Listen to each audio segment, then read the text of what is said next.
Então, galera, eu achei uma maçã no mercado que é premiada e eu vou abrir com vocês, porque quando a maçã tá muito vermelha, é porque que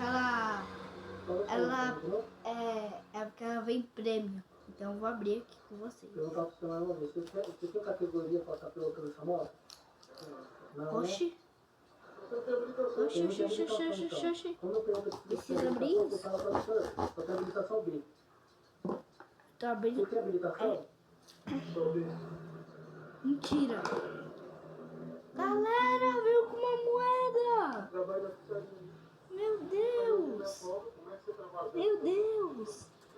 Meu Deus. Gente do céu. Achei uma moeda. Achei uma moeda. Olha aqui. Meu Deus. Você não é habilitado, sem Jesus amado.